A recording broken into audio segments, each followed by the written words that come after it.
Est-ce que tu as envie d'être malheureux avec plein d'argent, avec un business qui réussit, avec tout ce que les autres rêvent avoir dans leur vie, et toi t'arrives pas à être heureux, t'arrives pas à mettre un sourire sur ta face? Il y a des gens qui restent frustrés tout le temps, même quand ils ont beaucoup d'argent, même après avoir eu un beau succès, ils en veulent toujours plus, toujours plus, toujours plus. Il y en a qui se ruinent la vie avec ça, c'est-à-dire qu'ils n'arrivent pas à être heureux, même avec tout ce qu'ils ont accompli. Est-ce que tu as envie d'être malheureux pendant toute ta vie? C'est la question. Alors aujourd'hui on est dans la ville d'Orăștie en Roumanie, qui est une petite ville, vraiment petite ville, mais dont le centre est vraiment joli. On va se balader un petit peu dans les rues, je vais te montrer ça. Et aujourd'hui on va parler des gens qui réussissent parce qu'ils sont malheureux, c'est-à-dire parce qu'ils n'arrivent pas à supporter leur existence telle qu'elle était avant, parce qu'ils étaient dans un cadre, dans un contexte, dans un environnement qui était horrible, qui était terrible, qui les faisait souffrir tous les jours. Et parce qu'ils étaient malheureux, et ils avaient la rage, si tu veux. Et le problème, c'est que y a des entrepreneurs qui traînent ça pendant toute leur vie, c'est-à-dire qu'ils n'arrivent jamais à être heureux, parce que même une fois qu'ils ont réussi, ils continuent à se reposer sur le même principe. C'est toujours facile de fournir un effort énorme, d'être complètement drivé vers un objectif, de vraiment être focalisé vers cet objectif, de ne voir que cet objectif et de ne voir absolument rien d'autre, et de mettre tous ses efforts dessus et de vraiment donner une force énorme finalement pour réussir un projet ou réussir quelque chose, quand notre situation est insupportable, quand on est malheureux, quand on est finalement obligé d'en sortir. C'est toxique sur le long terme de fonctionner comme ça, mais au début, c'est-à-dire comme une impulsion pour démarrer son activité, pour réussir son premier projet, pour mettre le pied dans l'étrier, pour démarrer vraiment, c'est souvent ce qui nous arrive à nous. Et quand on regarde un peu autour de nous, et même quand tu regardes un peu sur le web, tu regardes tous les grands succès parmi les créateurs, enfin la plupart des énormes succès qui ont été très rapides, sont des gens souvent qui viennent de milieux défavorisés, qui ont eu une enfance difficile, qui ont eu une adolescence difficile, un début de vie adulte difficile, et c'était tellement horrible, c'était tellement insupportable, c'était tellement intolérable, qu'ils ont trouvé la force finalement de mettre un effort quasiment surhumain, et ils ont réussi parfois dans des durées extrêmement courtes. Enfin, on les connaît, ces histoires-là. Finalement, beaucoup d'entrepreneurs qui ont réussi ont un peu la même histoire. Hein. Quand tu lis des biographies ou quand tu lis juste la page à propos, finalement, du site web d'un entrepreneur qui a réussi de façon très rapide, c'est toujours plus ou moins la même histoire. Hein. C'est une vie horrible. Regarde, par exemple, tu prends l'exemple d'Anthony Robbins, le fameux gourou là, du développement personnel qui est le plus connu au monde sur ce sujet-là. Qui te raconte que je crois que sa mère était alcoolique, si je me souviens bien, je suis pas sûr. Enfin, il avait des problèmes avec sa mère et il avait un appartement tellement pourri qu'il devait faire sa vaisselle à la main dans sa douche. Si je me souviens bien, il faudra vérifier. Mais des histoires comme ça, il y en a des tonnes et des tonnes et des tonnes en fait. La constante, c'est quoi? C'est des gens qui avaient une vie tellement insupportable, qui étaient tellement malheureux, qui étaient tellement misérables, qui avaient une existence tellement difficile, tellement intolérable, qu'ils ont pu trouver la force de mettre des efforts surhumains et donc de réussir en un temps record. Le problème, c'est une fois qu'on a réussi. Le problème, même quand on n'a pas réussi, mais quand on a déjà commencé à avoir des premiers succès, quand on a commencé à gagner sa vie finalement, est-ce qu'on peut continuer pendant toute sa vie? Est-ce qu'on peut continuer même pendant 5 ans, pendant 10 ans, à toujours utiliser le même mécanisme, à continuer d'utiliser le même mécanisme? Pour moi, la réponse est non, parce que sinon on profite jamais de son succès et on continue à se pourrir la vie. Et c'est un peu tout le problème. Alors on va parler ça dans cette vidéo, on va aller un peu dans les rues à l'arrière. Je vais me balader un peu, j'explore un peu la ville, hein. Je connais pas ici, donc je suis arrivé ici en week-end, j'ai juste dîné ici dans un resto par là-bas là, hier soir. J'ai dormi à l'hôtel qui est juste là, le rose qui est là, le Coroana. Et voilà, je me suis levé, j'ai pris mon petit déj, donc j'explore un peu, tu vois, c'est pas très loin de chez moi, ici c'est à 50 minutes de chez moi, j'explore un peu les villes qui sont autour de chez moi. Et juste avant de continuer sur ce sujet-là, qui est un sujet important, je voudrais te parler de ma newsletter, si t'es pas encore inscrit. Ma newsletter, elle se trouve juste en dessous dans la description de cette vidéo. L'essentiel de mon travail, je le fais sur ma newsletter, je le fais pas dans les vidéos YouTube. Les vidéos YouTube, maintenant que je fais, c'est des balades, c'est des promenades, je discute un peu à la cool, en mode, voilà, enfin en se baladant un petit peu, en se promenant.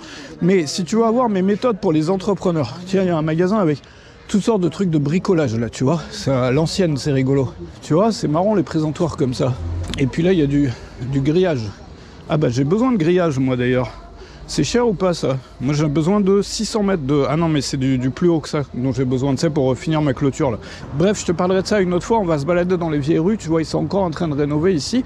Donc je voulais te parler de ma newsletter parce que l'essentiel de mon travail il se trouve là-dessus. Donc je crée des contenus pour les entrepreneurs du web, pour les formateurs, pour les coachs, pour les experts. Et tu vas recevoir tout de suite en t'inscrivant 8 leçons vidéo, tu vas apprendre à choisir une thématique rentable. Tu vas apprendre à être à l'aise en vidéo. Il y a 4 astuces pour être à l'aise en vidéo qui peuvent absolument tout changer pour toi. Tu vas apprendre à remplir ta mailing list avec YouTube. Enfin, il y a toute la liste là qui se trouve dans la description. Des leçons vidéo pour commencer tout de suite sur le bon pied, pour mettre le pied justement à l'étrier. Et tu vas recevoir tout au long de l'année des conseils, des stratégies, des méthodes et puis des bons plans aussi sur les formations et les programmes que je crée. Donc ne rate vraiment pas ça parce que c'est l'essentiel de mon travail. Et puis moi, du coup, je vais remonter par le centre parce que là, c'est pas très intéressant. Tu vois, il y a beaucoup de bruit avec les voitures pour la vidéo, c'est pas génial. Ce que je voulais te dire, c'est que tout ça, c'est bien et c'est même positif, je trouve, d'utiliser les difficultés qu'on a dans sa vie comme moteur. Tu sais, je referai une vidéo sur ce sujet-là, mais si tu as lu le bouquin Plus malin que le diable de Napoleon Hill, je te conseille vivement de lire le livre qui s'appelle Plus malin que le diable, Outwitting the Devil en anglais, si tu veux lire la version originale, qui te montre plein de choses. Et l'une de ces choses-là, qui sont vraiment de nature à changer des vies, c'est que chaque difficulté comporte en elle la graine, si tu veux, ou la possibilité de quelque chose de positif, d'une ampleur au moins équivalente. Ça veut dire si toi t'es dans la merde, t'es dans la galère et t'as ça de galère, cette galère-là te donne la possibilité d'obtenir peut-être ça, peut-être ça, peut-être ça, de trucs positifs en fait. Et quand tu regardes un peu dans ta vie passée, quand tu regardes dans ton vécu, dans tes expériences passées, dans tout ce que tu as pu vivre au fil des années, voilà, tu as probablement remarqué que les plus gros changements positifs, les trucs énormes qui te sont arrivés de vraiment positifs, les gros changements de vie, les grosses réalisations et tout, souvent, tu les as faites probablement après un moment de galère extrême ou un moment dramatique ou un moment de cassure, où tu étais désabusé, où rien ne se passait plus comme tu voulais, peut-être une rupture amoureuse ou une rupture de couple, peut-être une faillite, peut-être un moyen où voilà, tu te sentais pas bien, puis il y a un moment tu t'es tellement senti mal que tu as touché le fond, et tu t'es dit, là, plus jamais ça, enfin voilà, là je suis vraiment au fond, donc du coup ça va me donner la force pour, voilà, c'est tellement insupportable, ça va me donner la force pour redémarrer.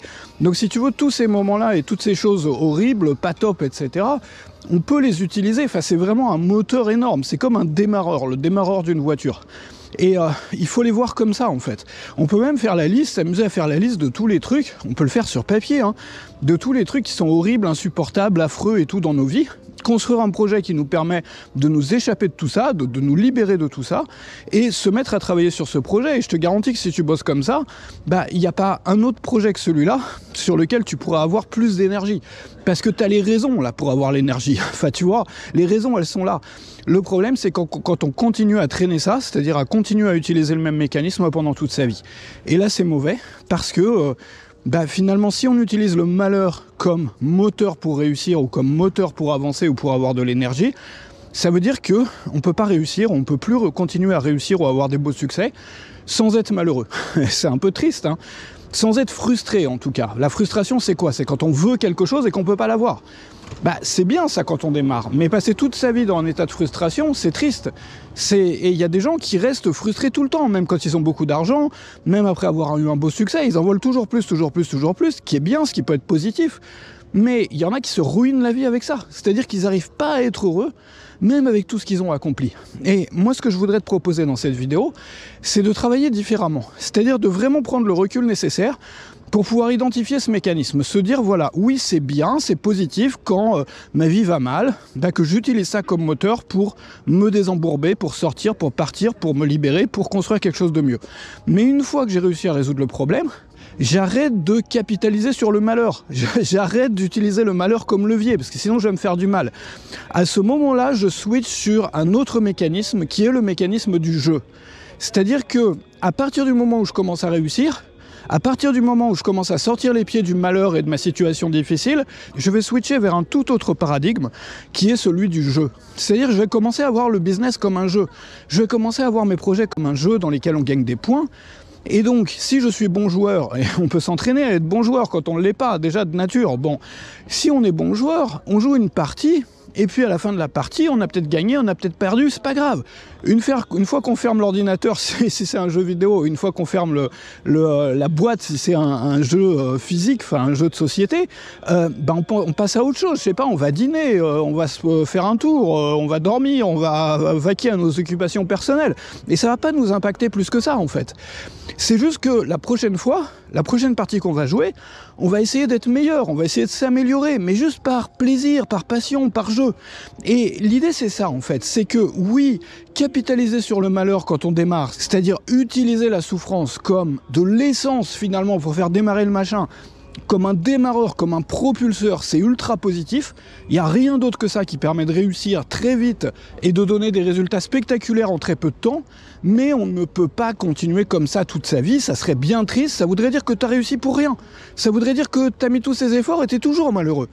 Est-ce que tu as envie d'être malheureux pendant toute ta vie? C'est la question. Est-ce que tu as envie d'être malheureux avec plein d'argent, avec un business qui réussit, avec tout ce que les autres rêvent avoir dans leur vie, et toi, t'arrives pas à être heureux? T'arrives pas à mettre un sourire sur ta face? On peut pas bosser comme ça et on peut pas vivre comme ça. Moi, c'est l'une des raisons pour lesquelles je mets toujours en garde sur les méthodes de travail qui reposent sur la force, sur la motivation, sur se pousser, etc. Ça, c'est bien gentil quand on veut se sortir de la mouise, c'est-à-dire sur le court terme, voire le très court terme. Mais vivre sa vie entière en se basant sur des principes comme ça ne peut qu'amener vers la ruine, non plus financière, mais la ruine mentale, la ruine morale. C'est te priver de tout ce qui aurait pu te rendre heureux dans ta vie. C'est le gâchis le plus énorme qu'on puisse faire finalement, c'est-à-dire le fait d'avoir des belles choses, les choses que la plupart des gens ont envie ou voudraient avoir dans leur vie, mais malgré le fait qu'on ait ces choses-là, alors que la plupart des gens les ont pas, on n'arrive pas à s'en satisfaire, on n'arrive même pas à être heureux, même pas. Alors si on n'arrive pas à être heureux avec ça, qu'est-ce qu'il nous faudra pour être heureux?